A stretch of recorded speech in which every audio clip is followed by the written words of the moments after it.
Hey, what's up YouTube? This is Dan with Restless Studios, and welcome to Rift Adventures Part 2. So first of all, thanks for all the positive feedback on the first one. It doesn't have a lot of views yet, but you guys have been awesome and very receptive. I appreciate that. Obviously, it motivates me to make more. Now, this is going to be a little bit different than the first one because I want to tackle something that I'm very passionate about, and that would be crafting. Now, you'll see in front of me is this little tree that I can forage, and after you forage a number of items, you can put them together using recipes and create really kick-ass stuff. Now the catch is that I'm fucking with you because there's no way I will ever do a Rift Adventure video on fucking crafting. Fuck crafting. What we are going to do, on the other hand, is go in here. Now this is the first instance on the Guardian side, and it is called the Realm of Fey. Alright, now that we're inside, once you've come through that portal, hopefully you're at least level 16 to 17. If you're not, you're probably going to get your ass kicked in here, so I wouldn't advise it without some higher level party members. Speaking of which, you might notice that I don't have any party members. That's because I'm level 50 and parties are for pussies. So I'm basically just going to walk through this place, annihilate everything in my way, and show you the parts you need to see. For the most part, until the first boss, I'm going to be killing a lot of pixies and a lot of sprites and brownies. The other thing worth noting before I get started is that there are a shitload of critters in here. Critters are not to be confused with mobs. Critters are things like bunnies and squirrels. Some of them may drop their tears. I shit you not if you haven't played this game before. They actually drop tears, which are actually collection items, and once you complete a set, you get a little reward like a title. Oh, brownies, you're so devious. Thank you, bunny. He didn't even drop his tears. Son of a bitch. Now make sure when you pull these hedge wardens, you do it by themselves. They hit really hard. When you're 16 or 17, they'll pound you into the ground. So make sure that your tank is on them, and make sure you pull them away from the little triple set of pixies and brownies and other cute flying shit. As I mentioned, shitloads of critters. Alright, now in case you thought I was kidding, I want you to go ahead and take a look here. I have a bunny tier and I have 2 squirrel tiers. So yes, I was not making a joke. You actually can collect tiers. Now here we are at the first boss. This bitch is Trickster Malo. God, they have to spell everything so cryptically. Regardless, Malo has 2 little friends with her, and these 2 little bitches are going to continuously heal her, so you need to get rid of them first. That's really the only strategy here, though. The only other thing worth noting is that this bitch will constantly turn someone in the party into a bunny. Okay, now I make this mistake every time. I think that Malo is actually a guy, but I can't tell. Even the voice is slightly androgynous, so we're just going to keep calling it she.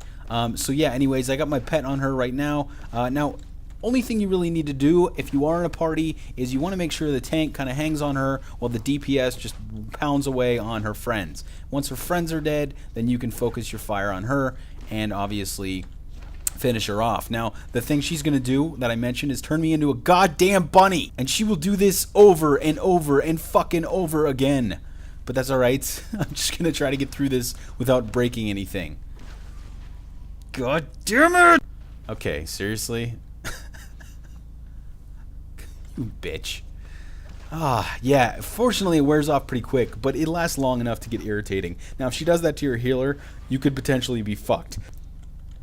Good night, bitch. Alright, she's down, and I went ahead and looted something that I will be selling to the vendor promptly when I return to town. Squirrel tears! Bunny tears!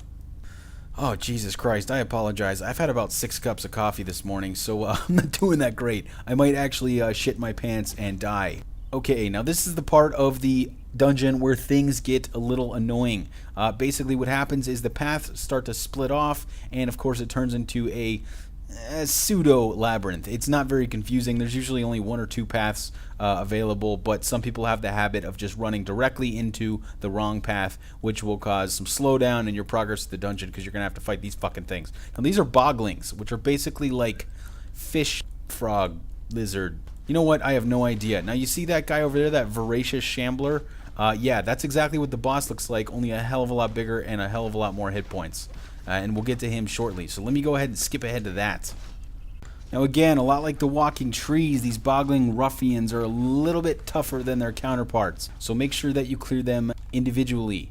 Now here we are at the giant shambler I was referring to, Lugoden, with an H in his name. Because why the fuck wouldn't there be a random consonant somewhere in his name. Now, the only thing this guy really does is he creates kind of this puddle of shit that you want to stay out of, but he'll create new ones here and there, so you want to just back off when he does that. Other than that, he hits reasonably hard. He has a shitload of hit points, so you want to just basically tank and spank and avoid the giant puddles. Now, I will point out that sometimes they're a little bit hard to see. He will slow you on occasion, but it's not that dangerous. Now, there it is. The Death and Decay looking shit rising out of the ground right now. That's the puddle I was talking about. I guess it's not so much a puddle, but more like a AoE vapor.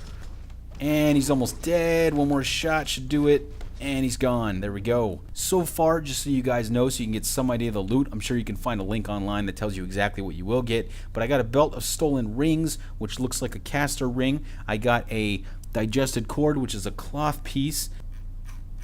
Well, shit, I don't know what else I got. But regardless, one thing I will note is that when I went through here at the correct level, I noticed that our caster walked away fully geared and my plate wearer walked away butt fucking naked. So a path just opened up when Lugadan died, and now we're going up here and we're going to get to the second to last boss. You're going to be fighting a lot of satyrs and these fucking bats, bees. I don't know what the fuck anything in here is. I will say these guys are some of my favorite mobs, however, because they walk around with a glass of wine. Because even though they risk getting their asses kicked, they will not spill that wine. You got to appreciate the level of commitment to their alcoholism. And I can totally relate. A lot of patrols here and a lot of wasp bee things. So yeah, you definitely want to take it slow and steady. Don't let anyone in your party convince you that you should go some roundabout way to get closer to the boss, because I can almost guarantee that will result in a wipe. I've seen it a million times. And yeah, you want to avoid that. Like I said, there's another patrol. So let me get rid of these and it's boss time. Alright, now while I take a sip and this dude babbles on about a bunch of shit, how I somehow stole his meat or whatever, I'm going to wait here, and then, of course, the boss fight will start, and that gives me time to tell you what's up. So these two guys on the right and left are obviously his ads. Now, they don't do anything particularly special other than annoy the shit out of you and your party, and the only thing that big guy here does is basically will charge random members of the party, and he hits pretty hard, so you want to take him out quick. Now, it's up to you whether you want to take out the ads first or you want to take out him directly, but I actually, in this case, am going to just kill him as fast as possible because it's easier that way. Alright, and here we go. Now, for some reason, it doesn't look like the satyrs are actually going to attack me, which is kind of weird because I'm almost positive they always do. Ah, shit. Here they go. I had to say something, right? So, yeah, it looks like they cast spells here and there. It doesn't really matter because this guy's going down really, really quick. The only thing Fuck! The only part I can foresee having a problem with is the last boss, and you're going to see why, because he can actually be a little bit harder to kill, but I'm not too worried. So hopefully I can get through this whole thing, and you can have your own little personal soloed Realm of Fey walkthrough, courtesy of me.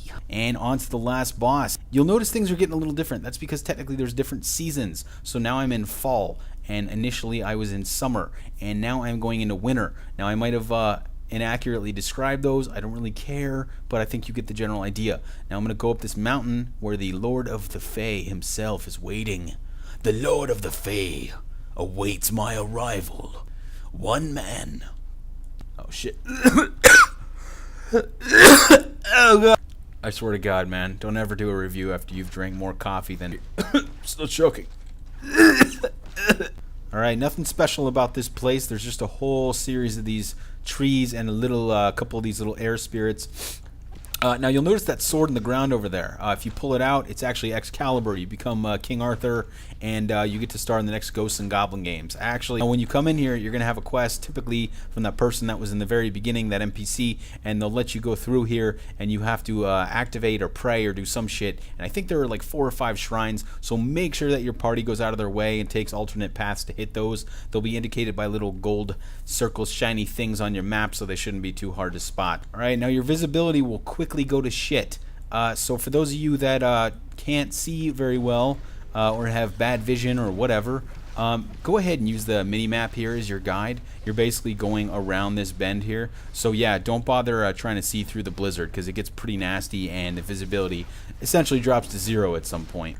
Alright, now you probably can't see him for shit, but you might be able to see a tiny little red name there, and that would be Feylord Twill. Once again, a W-Y-L. Alright, so here's what we're going to do.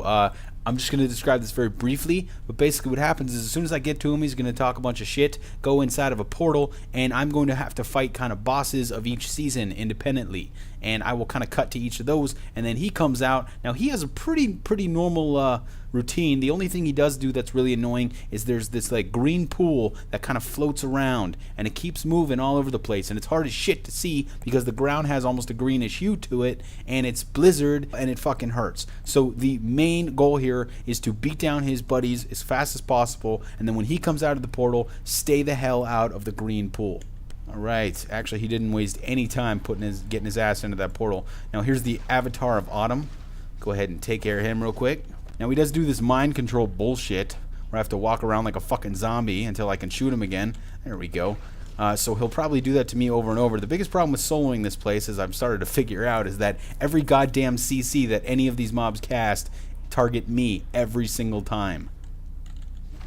Alright. Die, you little alcoholic shit. Alright, portal opens again, and now I have to fight anytime you're ready. There he is. Now the Avatar of Summer is a little trickier, because what's going to happen is he's going to split into little Avatars of Summer, and then those Avatars of Summer are going to have little other Avatars of Summer babies, and there's just a whole shitload of Avatars of Summer going around. So AoE is your friend here. Make sure that you kill him quickly and kill these things even faster, because they actually do add up in damage, and they're pretty fucking annoying. I'm actually taking quite a few hits here, so hopefully I won't actually die. And as I said, they're just kind of split over and over and over until it's a total pain in the dick. Urgh! Okay. All is well. There we go. Not bad, not bad. Now the last one is going to be a big fucking tree. A larger version basically of the treants that we saw earlier, and a stronger version, obviously.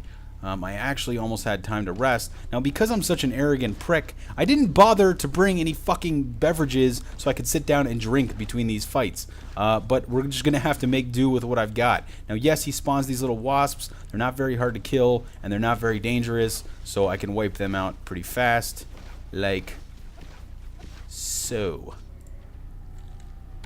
Alright, now here comes the Lord. Now watch out for that little green puddle I was talking about. That's definitely the worst part of this guy. As far as his hits and everything else, he's not too much of a threat. He can root you, as you can see. And again, I'm going to take the brunt of everything he can do, which kind of sucks because I think I can kick his ass, but there's no guarantees at this point. I have not rested. I don't have a lot of health. And there's that swirly green bullshit I'm talking about. It's kind of following me around, even though it doesn't actually follow you around, but it'll seem like it does, because every time you go one direction, it just coincidentally goes the same. Now he rooted me, which means I can't get away from the puddle, and then he shot me with some DD blast that he does. However, I think I actually can beat this son of a bitch. Excellent. I have successfully soloed the Realm of the Fae. Alright, so that's pretty much it, guys. It's pretty cool, and as I mentioned, the mage walked out of here, my party fully geared, and again, the feet that dropped off of him were cloth. So there's a ton of cloth in here. If you're a caster, it's probably in your best interest. And I don't think I just got unfortunate last time, or unlucky, because I think that's pretty much what he drops every goddamn time. One last thing I'd like to point out before this video ends, because I'm just curious if anyone will get the joke, and if you do, please post it in the comments below. But I would like to introduce you to my blood raptor. His name is Sterling, and I am an archer. God, I hope someone gets that joke. Alright guys, I hope you enjoyed Rift Adventures Part 2, and join me in Part 3 when we're going to be doing just a whole fuck ton of crafting. Peace.